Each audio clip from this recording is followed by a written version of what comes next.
Heto na naman po tayo guys, ang tatalakayin na naman natin ay tungkol sa pagluluksa ni Tanggol dahil sa pagpanaw ni Mukang. Sino naman ang hindi magluksa, ang mawalan ng pinakamamahal niyang babae sa buong mundo? Dahil sa pagpabaw ni Mukang ay parang nawala sa sarili si Tanggol saglit.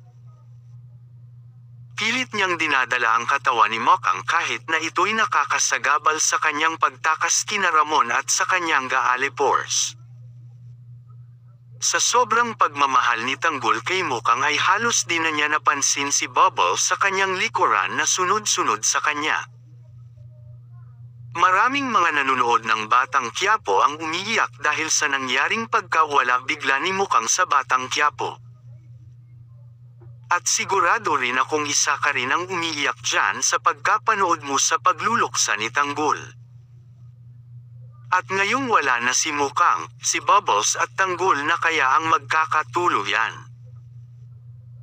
Or mawawala na naman si Bubbles at may papalit na naman bagong artista maging kapartner ni Tanggol. Sa tingin ko kasi ay maging kasing tagal din itong matapos sa ang probonsya noon na tumagal ng 8 taon. Sa tingin ko ay parang mas tatagal pa tong Batang Quiapo kaysa ang probinsyano noon.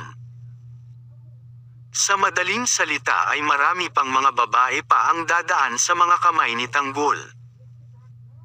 Baka nga di Catherine Bernardo o di kaya si Andrea Brillantes. Yan ang ating aabangan, kung sino kaya ang makakatuloy ni Tanggol sa hulihan. Kasi alam natin basta mga teleserye ni Direk Coco Martin ay napakatagal naman po matapos dahil ito ay napakataas ng ratings, ang daming mga manunood nito, isa na ako. Guys, sa iyong palagay, tatagal ba kaya itong ang Batang Quiapo tulad ng ang probinsyano? Comment down below guys kung sa palagay mo ay magtatagal ito tulad ng ang probonsyan, or hindi. Comment down below guys.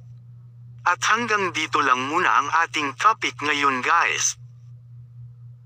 At huwag kalimutan palang mag-like, mag-share, mag-subscribe at hit the notification bell para updated sa mga bago at gagawin ko pa lamang na mga video.